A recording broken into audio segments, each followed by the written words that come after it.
Mbote batata ba mama bandeko kaka ndenge toyaka bino moko boyebi kaka na rythme na biso wana kande toyebisaka bino yanko baka malembe me tokomaka vraiment bambote ebele bisika bizwi bino ba bonsoir ba bonjour, ça dépend erni okotala sous les baobas kiambote kieno vraiment na bato nyonso oyo ya 10 secteur yenge na bato ya Bundu dia Congo.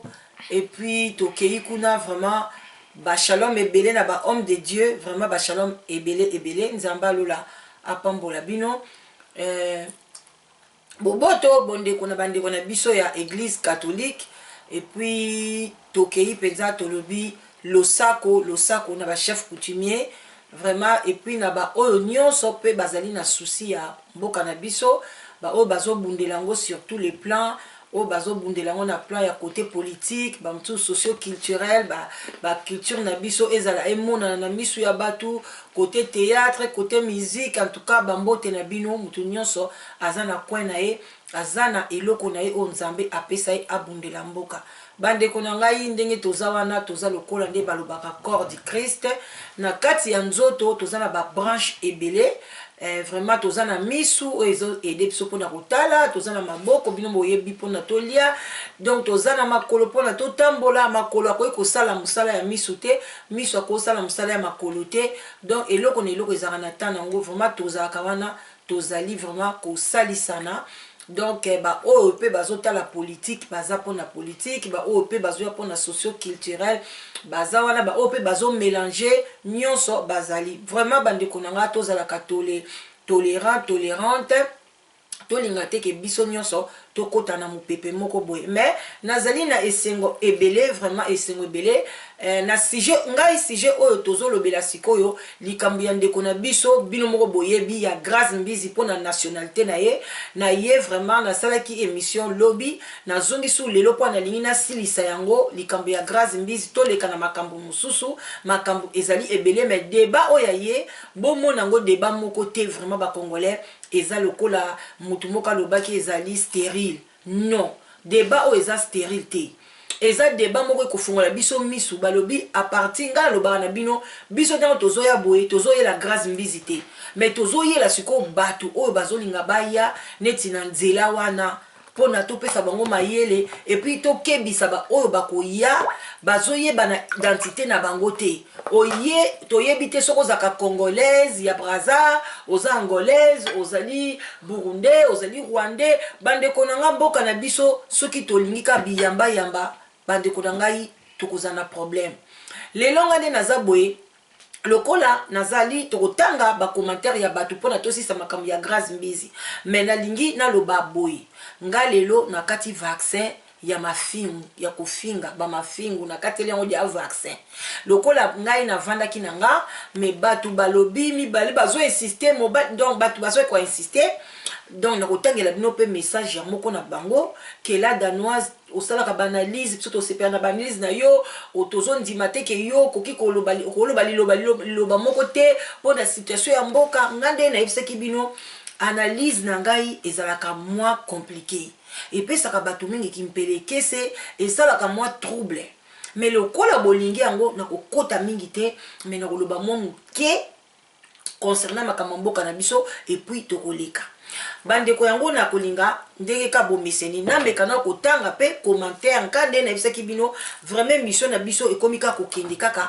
na ba commentaire obozo kotia yango nde ezosala ke toya to débattre yango mpona tolamusa conscience ya bandeko na biso. Donc ba sujet oyo bokanisa te boloba te ke ala danoise sujet ozolekisa tangu nazolekisa tangu te tangu baninga basali commentaire, donc baza na incompréhension bazo koyeba te, il faut tofungola bango misu, faut tolamusa bango soki nga na ye na sujet na nga moko wana bokolo balada no sujet, mais ba sujet to oloba neti makamba nationalité ya Grâce Mbizi bino bozo mona ngo ka iloko moko muke eza iloko mukete boyoka kiye moko nenga za koganga na tolinga baluba boluba lekani est-ce que biso toza na président, toza na besoin ya président ya muluba, ou bien toza na besoin ya président ya mutabandu, ou bien toza na besoin ya président ya munyanga, ou bien toza na besoin ya président ya mutetela, ou bien ya muchokwe ou bien ya muyaka, ou bien ya écolonie bekolo ezebele ya muyanzi ya mombonda to ya mundibu te toza na besoin ya président ya congolais. Mais tant que déjà ndeko na biso azo ganga beluba to gagner baluba to bala baluba to sala boy biloko na tango biso déjà tozo loba to yeba position ya batu bilo bozo mona ngo exemple likambo muke biloko nyoso influenceaka sans vous mentir. Grâce Mbizi aza star ngala dazonasi na za star te bino mo boyebi muto batalaka ye mingi boyebi ndenga influenceaka batu boyebi combien Grâce Mbizi influencer bakoma ba sexy lokola ye balataka lokola Grâce Mbizi même na Kinshasa boyebi ba fille ebele bakoma komitika batatu kotika mabele kotika makolo pona kolanda mode na ye boyebi batu boni balandaka Marie Misam pona zaka star bazotika basuki na mutu ebele kocha fleur pembeni bajepa milai boyebi star aza star batu balandaka alors eloko nyonso oyo koleka necha bastar bomonaka yango te Congo bolingi kominimize makambo bofungolaka bamisu na retard yango esalaka pasi. Mais lelo lokola na kati vaccin ya kofinga nayebi ke bokofinga na bino mais ngai na koloba makambo muke mpona mboka na biso point très yango wana vraiment bandeko nanga ma place bozali bozala na esengo toyebi ke tozo traverser ntango moko ya esengo makasi te mais tobela pe ba AVC te bandeko nanga toza pe na bana toza na ba famille toza na ba occupation toza na makambo ebele oyo ezosenga ke eza na biso yango to surmonter même ba passe na biso to yo kakata makambo mususu to yo kakata mwa muziki muke to sepelaka mwa muke parce que vie yango eza kaka ndenge wana biso tozo ka souci mais ba o bazo sala biso pasi bazo fêter bazo mela ba champagne bazo sepela na bango en tout cas la vie vraiment eza drôle eza vraiment compliqué vraiment to yebite mais kaka nde toyebisi bino bolamusa conscience na bino bolamusa conscience vraiment boyebi ke kolamusa conscience oyo eza ya nzambe ntango bino boloba nange eza ya nzambe nga mpenza nga moko nalobi ke eza ya nzambe na ndenge tobandaki sujet oyo na ndenge tomemeli yango na ndenge ndeko na biso azokoganga baluba banini bango nde bato oyo deja bazomemela biso division mongongo na ye eyokani plus de 70 000 personnes boyebi te ndenge nini baluba bakokoma su na haine na bandeko na bango mosusu ou bien baluba bakomimona ke biso nde toganye biso nde tozali biso nde toleki bandeko na nga te alors que toza na besoin ya président oyo akoya mpo na ye toza biso toza ndenge moko yango wana bosala attention ntango boyaka na bateme oyo lelo kozolobela eza stérile te tozolobela makambo oyo ndenge nzambe azomemela biso soki bomoni ke mutu atiaki commentaire ya makambo oyo tokomi koanalyse yango ezalaki eloko ya pamba te bandeko na ngai avant tobanda nanu débat ya Grâce Mbizi tokota nanu na likambo ndeko na biso akomelaki ngai awa kombo na ye voilà tokende toluka ye bolimbisa parce que natiaki ye mpenza monusika voilà ye alobaka abipesa parce que bakombo bapesa awa eza bakombo kaka basobrike babiloko moko bongo mais tozotanga kaka ye moko akoyebaki ezali ye kombo na ye Zumba Fitness bambote esika ozali alobi la danoise je t'aime bien mais na air oyo makambo ya Congo tika nanu makambo ya grâce naza pe na moko nazomona teza musika lobaki non la danoise vraiment lobela na biso makambo muke ya Congo toyebi ke okosala analyse moko ya bien oyo kosala ke ekozala malamu ndeko nanga mbote siko zali Zumba Fitness vraiment olandanga nga pe mwa mingi na ye pai na yo pona na yebisa yo ke makambo ya grâce ezosala pe makambo etali politique parce que agangaki baluba aza star kande na yebisi bino eyokani epi ekomami na mitu ya bato oyo ezaki bato mususu bazalaki ta mususu azaki na ye na nini na vie moko ya bien mais tellement balamusi ye conscience yozolambola ozoyeba te kasi oza moluba te baluba mutu bazwi pouvoir te toseka sikoyo baswahili te to biloko wana bozoyeba ngo te yango wana biso toza na besoin tosokola mboka fo tosokola mboka na biso tokosokola mboka na biso ndenge nini tokosoka to photo vanda biso na biso ba congolais. Biso na biso ba congolais ba étranger te bako étranger mon côté. Biso moko ba congolais tozawa. Boye bisanga biso ba congolais tozawa. Combien boyaka bozo sala ba mbongo, bozo tina na Western Union. Bozo kende ko tonga Congo. Bozo kende ko tonga bandaku na mboka na bino. Bozo sala ba mbongo awa. Combien baza pendant baza muke bazo soba ba terrain na ba poto awa. Bazo tonga bandaku awa lobike ngana zawa te. Biso so tozo bakato ko zonga na mboka na biso. E bongo siko ba oyo baza ya biso te. Ale bilo boko yamba bango. Oh la danoise te, zana tina moko te, Congo Brazzaville, Congo Kinshasa, Angola, nini, zana tina. Bande konanga zana tina, soki to sokoli yango te, to kozalaka boye. Parce que nganda ko yebisa bino lelo, sur le plan politique, moi je regrette. Nanu tozwi congolais te. Oyo penza zali congolais à 100%. Na mboka na biso, tozwi namte. Que président. Parce que soki tozwa ki ye, biloko nyonso elinga ezala te. Elinga ezala te. Mutu alingaki kolobake ngai naza congolais, nalingi mboka na ngai, jamais na kondima ba nomenga ou bien jamais na kolinga nazo ba élection na fraude. Mutu te. Akoloba nini non, eza mboka na ngai ezala X mutazwi, ezala Z mutazwi, toza batu moko toko sangana. Mais tant que vous avez dit que vous avez na ba étranger. Boula boni bobundi pour na batouana ba kende. Bosali banzembo, bosali nyonso lelo, bosali nini, bosali alliance na bango. Bande konangai. Vraiment yango boya kolobakela danoise ya koni aya pour moi ko lobana misu na bino. Eza normalité? Est-ce que kondima oyo bango bandimi bandimi, est-ce que Zaka kapona ba tromper vigilance que lobby bako balukela batu wana ba kende tozala biso na biso wana nde msusu toyebite. Mais ce qui est Zaka ke pona ba collaborer na bango. Ce qui est Zaka reza ke ndenge ka tokomi ko benga eba to komi dia ko ba biso pe ba congolais to linga ba éloge. Oh héros, oh mopao, oh yonde fer, yonde boye, to linga ko kumisa batu. Nanu kutu ba pesi yo o signer même livre wana te. Mais déjà ba di ko benga mutu wana héros. En tout cas na okota mingi na politique te. Bande konangai eloko kana ko lobake. Oyo ayebi ki a gagné ba élection.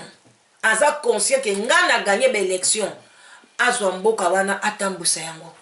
Mais oyo ayebi ki na gagné na ngai te. Na lingi ka nazwa na mananko. Boye ba ke mutu ngana a ko travailler na yete. Souffrance et kozaka sur souffrance. Na bino batu bozo sepela. Ko kansate okene kozwa poste. Ozo sepela kata msu parce que naza na tribu tel. Mais okozwa pe poste te, oko souffrir na yo pe kaka, donc boto kenda tatolo ba mende. Mende azana esika bien, est-ce que bongisi ba tetela? A bongisi ba tetela te? Be ko les ate bino mo bomona da balaksa bino village a mende. Alors que loko nini ngai mutu totaki na biso la msu bien na voisin nga muluba lelo to kabwana parce que Tshisekedi a su pouvoir. Est-ce que yo voisin nga est-ce que ça Tshisekedi a renommé yo? A renommé baluba nyonso. Mais non. Tozongisa bolingo na biso.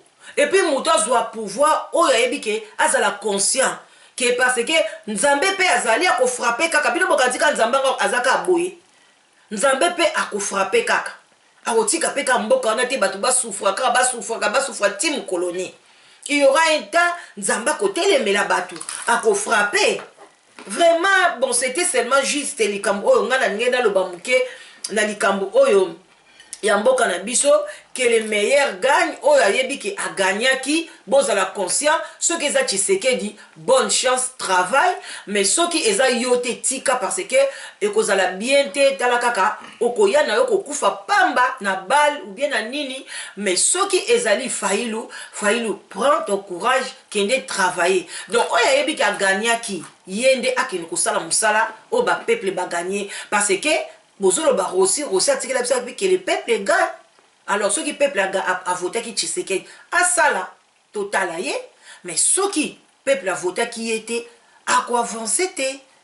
Alors ceux qui peuple a voté qui Faïlou asala total mais ce qui peuple a voté peut faillir lutter à quoi avancer donc des bazawana ba yebani nani mutu a gagné batika kokosa biso vraiment que nzambe azala na bino j'espère que ndeko na ngai Zumba Fitness ozwi quand même analyse muke oyo la danoise azana ngona kati ya motema na ye na sili kopesa bino bandeko na ngai lelo tozali tolobela tolingaki penza to continuer lobi ndenge to bandaki analyse na biso na likambo oyo etalaki ndeko na biso Grace Mbizi na ndenge azo batu bakomaki balobaki la danoise vraiment tolingi toyeba identité ya Grace Mbizi azali nani ekosala biso pe bien parce que toyebaka pe nani azana droit parce que même nazoloba ndenge toza awa batu baza bazwa ba nationalité ba British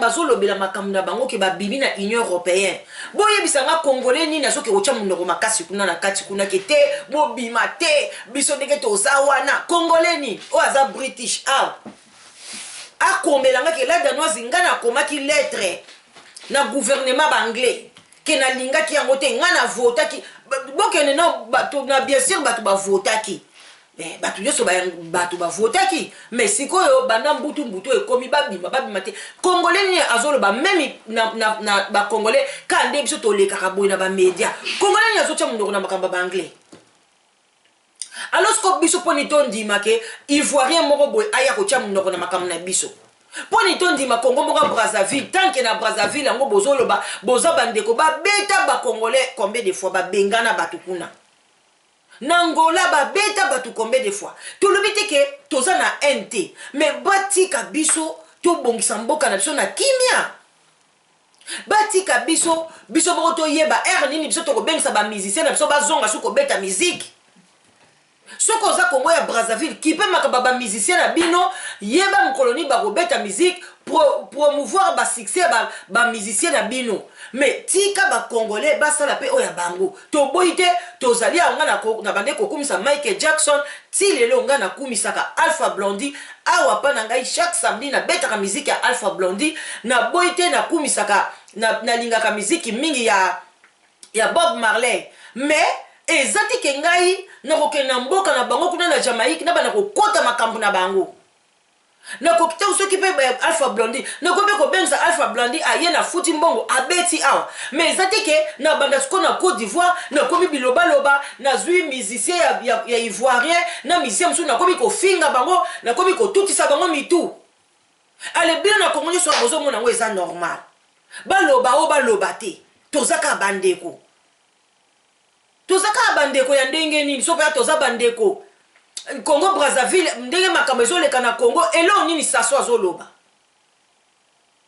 vraiment ata bino moko eloko nini bangolais batu nyonso ba centrafricain oyo nyonso bantouré biso bazoloba nini mpona situation mboka na biso te lelo tobanda kodévoiler oza ya biso te tokolinga ngo te bon jusque là nga naza netre na makambo Grace Mbizi ezanga te mna bandaki débat oyo eza ndenge na yebisaki bino ke année oyo tozokende na ndenge ya bacommentaire donc tozolobela bacommentaire olingi oyoki olingi na yo te ozape eza problème te mais oyo mibale misato bakoyoka esase toyeba au juste azali nani ekosala pe bien parce que bambrouillement wana tozocomprendre te soki aza 50-50 c'est bon donc aza ya biso parce que makila na biso ezali toza pe na bana na biso babali mindele toza pe na bana na biso toza pe na bana na biso babali baboti na ba nigérien na ba ghanaien eza problème te mais soki aza ya biso te pona nini aya akumisa fali akumisa were soki wara akumisa oyo ya kokumisa mais atia abetisa bakongole mutu te c'est ça notre souci sur bozo yebate akoyi kobetisa bakongole mutu te et puis bozo accepter akoyi koya te koinfluencer mode moko boya mabe na mboka na biso non mais aza ndeko na biso azali biso tosali SOS tosambela mpona ye mais ntango bafani balobi nola danoise tolandela mpe makambo etali nationalité même aza Congo Brazzaville pourquoi pas tosambela mpona ye azala bien mais azala na limite akota bikota kota te na mboka na biso so totikelaki etan ya 10 ans 15 ans akota mais lelo tolingi lisu makambo wana te bandeko na nga bozala ba naïf te peuple congolais bozala bindima ndima te que le meilleur gagne oyo a gagné oyo azwi malamu po nini bino bozaka ka boye bozaka kondima vraiment ezali pasi na mawa naza koluka awa fona kutana kota na bande mission na ngai na oyo ndeko na biso amwasi alobaki kombo na ye Miss Mongo. Miss Mongo ici kozali nzambe alola amona yo bon tellement ba nini ezebele hein mais je préférais penzana lobela Miss Mongo parce que eza pa na ye batu pe ba intervenir ebele toza pe na ndeko na biso mwana munyanga ye pe bakoti ebele donc na kotanga ya Miss Mongo na kotanga pe ya mwana munyanga lelo tokende mwa mbangu e ozala malamu voilà tokoti pa ya Miss Mongo. Miss Mongo bozala muke pona kota aboye pone ça bien voilà. Miss Mongo alobi boye pona likambo ya nationalité ya Grace Mbizi alobi Grace azalinde na complexe ya kozala zairoise aza na ye mutu ya Brazzaville pona accent na ye deja lingala wana eza ya balia batukuna na Brazza. Après ndeko na biso Armel balekita Armel balekita alobi boy alobi Miss Mongo son accent en lingala n'est pas de Brazzaville et puis sa mère est de Kin, son père peut-être alobi pe papango peut-être de Brazzaville wana Armel ya o azamuta Brazza. Donc arrêtez de la rejeter. Si Grace Mbizi se dit de deux Congo, fichez la paix. Donc, pour naye, alobi ke accent wana ya Grace Mbizi, ezali accent ya ba Congolais ya Brazzaville ti. Et puis, Swami alobi boy. Swami de konepso Swami alobi, Miss Mongo, maman, tika tribalisme, eza malamu te.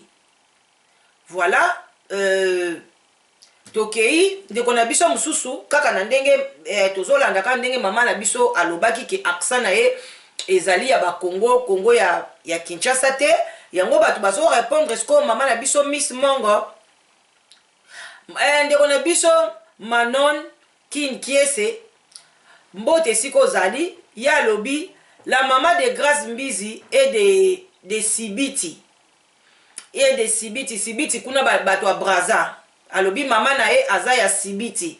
Grace Mbizi est né aussi à Sibiti, donc Grace Mbizi pe abotami pe na Sibiti. Son père Mbizi aussi Dolisi et Sibiti. C'est juste sa tante balobi c'est juste sa tante abala na Congo na Kin yango wana Grace Mbizi alobakaza congolaise mais c'est azali menteuse.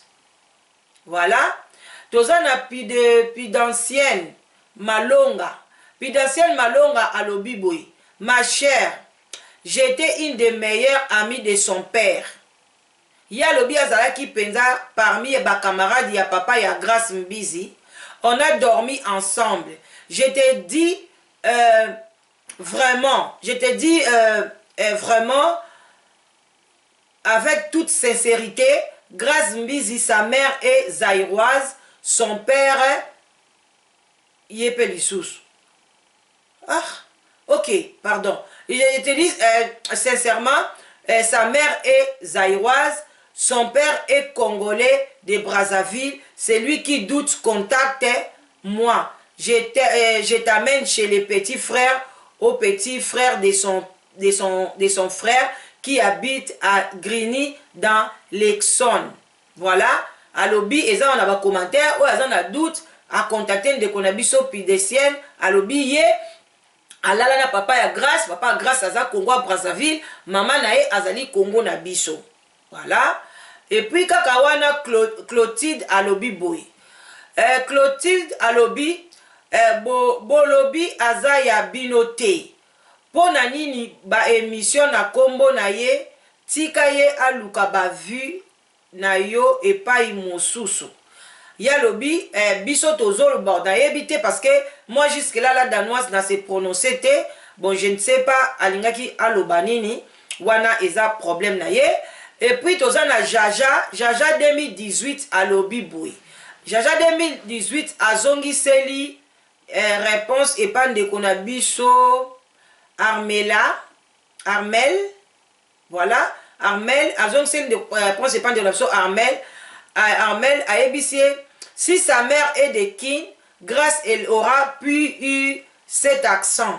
Je pense que Grâce a honte de dire qu'elle est 100% de Brazzaville. Ce qui vraiment réellement, maman nae azalaki ya côté na biso, comment Grâce Mbisa a un accent na biso te. Cela veut dire que Grâce Mbisa zo kasoni kolobake azali Brazzavilloise. Bon, non, bon, wana ezali d'après Jaja. Dieu donné à Oune, yé pas à Mouta Congo Brazzaville. Alobi Jaja 2018, elle n'a pas honte. C'est elle-même, elle n'a pas honte, mais elle aime seulement que les milliers zaïrois. Donc, on peut bazar ou bien la biso pena zaïrois. Ceux qui Mouta Congo Brazzaville a tiré commentaire azoloba zaïrois. Ceux qui biso tozoloba congolais. Donc voilà. Tokende na biso mwambangu pona to kata likambu ya Grâce Mbizi. To yesu ko awa epai ya mama na biso. Voilà to kotana. Mwana munyanga place ozali bambote ebele. Mwana munyanga awa alobaki boy alobi. Azalaka congolaise ya Brazzaville 100%. Po azalaka na passeport na bango ya Congo Brazzaville. Na mitunaka soki ayaka kosala nini na communauté na biso. Ba ndeko na ye moko ya Brazzaville balobaka yango ke azali mwana ya Brazza. Ok? Tokei. Bon, ngai nazongiselaki ndeko na biso mwasi. J'ai dit ok, je prends bonne note. Toye awa ndeko na biso BLM. BLM alobi alingi biso mingi to adopta ye. Voilà, Grâce Mbisi biso to adopta ye na Congo. Ok? Et puis ndeko na biso Trinity awa pena batu ba répondre ebele de place autant aussi ça la danoise pe a recommander pour na to clôture dossier oyo. Trinity Ngoy alobi boy. Mwana munyanga alobi azongiseli réponse c'est pas moi la munyanga. Alobi moi la munyanga n'importe quoi. Aza 50% Congo Brazzaville 50% hein, azali Congo na biso soki oyebite tuna. Voilà. Et puis tolekani tokei epai ya ndeko na biso mususu de Ghost alobi mwana munyanga okoki kozala na passeport ya Brazza. Ok, c'est normal, mais ozali 50-50. Voilà. Donc, à expliquer, voilà, au lieu de na makambo ebele. Mususu alobi boy. Horatio alobi. Ta question est trop bête, cela dépend de l'entourage. Donc, question ya koyeba Grâce Mbizi azali Congo ya Brazzaville ou bien ya Congo Kinshasa, eza trop bête. Alobi koza la question ya nationalité et pona e dépendaka na entourage. Soki oza na entourage na yo bato yozo tambola na bango ba majorité wana yozo tambola na bango soki bazali batu ya Congo baza bangolaise donc yo pe okokino pe ko mipesa no pe okomi na yo pe angolaise neti yeboye atambolaka mingi alobi na batu ya angolaise donc alobaka pe langue wana ki portugais donc pona ye akoma na ye portugais. Voilà. Donc c'est ça. toza na ndeko na biso éloge normalement éloge oyo yende mutu abandaki discussion oyo ya Grâce Mbizi na kati ya site awa ya kati ya chaîne ye pe mutu asalaki ke yango bomonaki debe yaki mulai alors que nga pe nazaki intéressé to lobela yango et puis na sepeli nde to lobeli yango na ndenge pe Grâce Mbizi na ba élection aye kokota asali vidéo en tout cas egangi mokili mobimba yango wana en tout cas pona nga nazoloba Dieu merci. Voilà. Yé moko éloge awa siko ya lobi. Moi j'ai des amis de la RDC qui détiennent des passeports de Brazzaville. Donc c'est moi qui les aide ici en France pour qu'ils puissent avoir les passeports de Congo-Brazzaville. Mais ils ne sont pas de Congo-Brazzaville, ils sont 100% de la RDC. Il faut le savoir que le papa de Grâce est de Brazzaville et sa mère est de la RDC. Et sachez que si l'enfant a plus de 18 ans, il a le droit de choisir son passeport à l'école, c'est bien. Donc, il y a lobby, ceux qui moi na koli, a comme 18 ans, ndako ki kopona yemoko, ceux qui azali ya Congo, ya alingati azwa passeport ya côté ya tata na ye, ou bien azwa passeport ya côté ya maman na ye.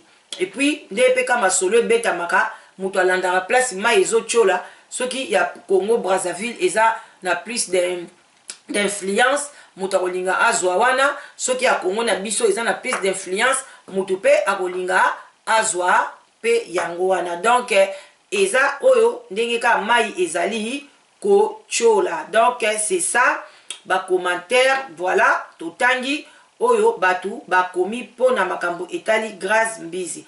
Mais batu bakomi na bango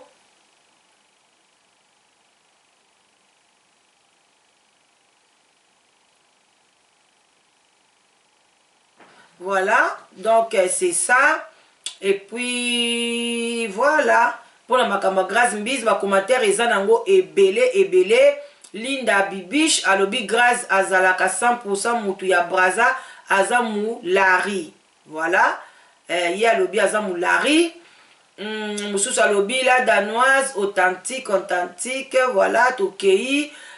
Maman la biso Sophia Ngalou bambote siko zali alobi Grâce Mbizi aza Brazzavilloise 100%. Jamais tokoki ko considéré comme une neti tokoki ko considérer mutu na biso. Vraiment alobi tokoki considérer mutu na biso te. Voilà, et puis toza la maman biso Geneviève Moulenge alobi Grâce azali Brazzavilloise la danoise mutu akosa yote nde akota na milieu ya ba kinois.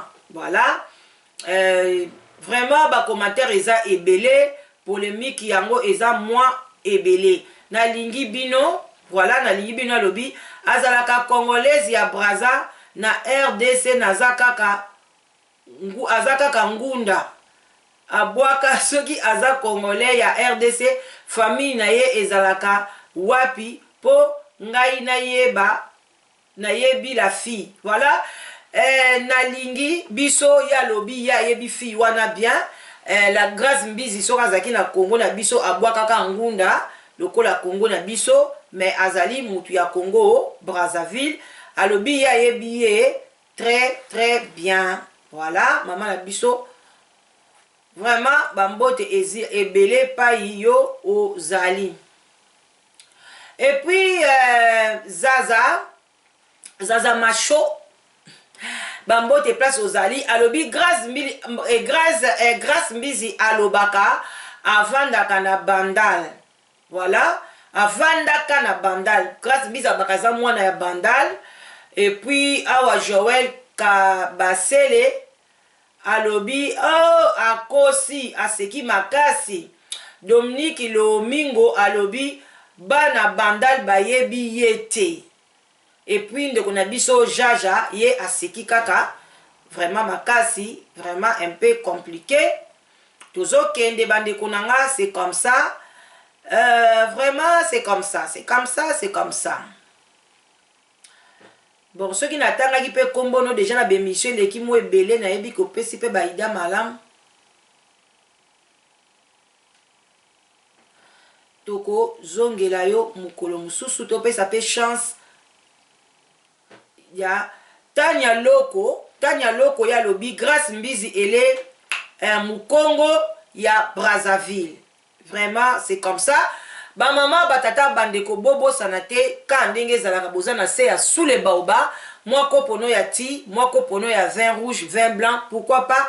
Et ça la kapenza esengo makasi penza bandeko nanga nzamba lola amona bino bisika bizali. Ngai lelo na meli tonique nangai vraiment tonique et ça la bien tomela na biso pona to continuer tozo kene na biso na suka. Bon bandeko nangai batu penza bakomi ebele ya makasi nzamba lola mona bino na participation na bino amona vraiment bino eza esengo makasi bo tchaka ba commentaire na bino à partir ya ba commentaire na bino toko bimisa pe sujet ya sika ekosala vraiment elengi mingi pona tosilisa na biso bandeko nanga eza ngai te la danoise mutu na koya liboso na bino na yebisa bino Grâce Mbizi azali mukongo ya Kinshasa ou bien mukongo ya Brazzaville à partir ya banini batu ndenge balobeli et puis ndenge ye moko Grâce Mbizi alobaki azali 50-50 biso tokoki koya ko contredire yete donc atikala ndenge ye alobeli soko azali ya Congo Brazzaville 50 azali ya Congo Kinshasa 50 biso toko accepter lokola ndeko na biso pona azali ndeko na biso mais soki azali 100% ya Congo Brazzaville biso toko accepter ye neti ndeko na ndenge teke toko accepter ka ndenge tozwaka ba ivoirienne tozwaka ba camerounaise donc toko senga ye tolingi ye toko tala be mission na ye mais akotisaka polémique na mboka na biso te vraiment atika biso pe même bandeko na biso baye bazoya na bango sikoyo bazoluka mwa musala na bango baloba ba bêtise baloba nini biso tokobongisa entre biso yango wana pe na kosenga vraiment bandeko na ngai na yebi ke baloba ke Congo eza pays hospitalier mais hospitalier yango pe bandeko na ngai ezalaka na limite biso ata chinois ye tokomika kolanda ye oh libanais otolingaka to micha inférieur batata na biso kozala kaka supérieur na bandako na ndako komilakisa pa mwasi na yo koganga koloba boye na bafeti na biso batapage na miziki na biso batapage mais soki bazwi biso kaka baketya oka na milieu baivoirien pa neti babwakeli yo mai baivoirien mutu babangaka biso bakongo Brazzaville banda kobanga biso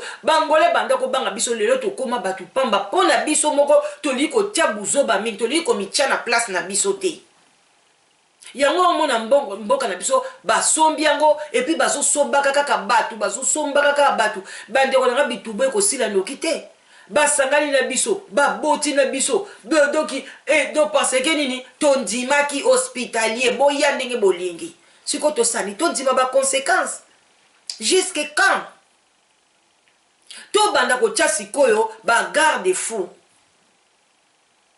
ce qui est fait mais sikoyo tokende na nini ya sika technologie ezokende biso tozokende neti technologie te bandeko na nga est-ce que français baza na frontière na babelge côté kutu ya lille wana basangana na mabele mais belge azoloba naza belge français azoloba aza français jamais français aloba belge aza ndeko na ye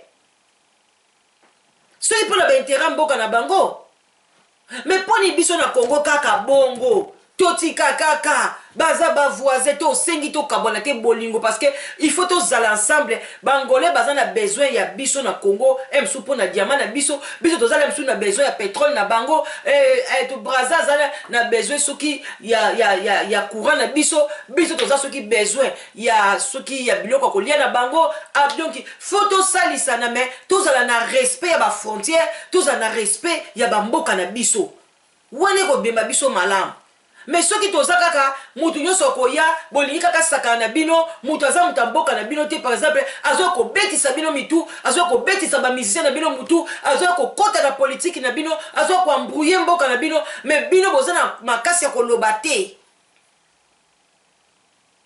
bozaka congolais zaka na makasi ya koboma ndeko na ye moko congolais mais boza na makasi ya kobenga munguna te bandeko na nga vraiment wana ezalaki la danoise nayeki mpona atoti solola makambo ya nationalité na partir ya Grace Mbisi esali ke tolobeli makambo nyonso tu donc oyo nyonso bakoyamba oyo toyebi ke oza mutu na biso te oza mutu na biso te tokondima yo te alors botikala malamu nzambe alola amona bino bopartage émission ekombela bato nyonso et vraiment nakosenga mpona nasilisa mama Marte esika ozali mama ya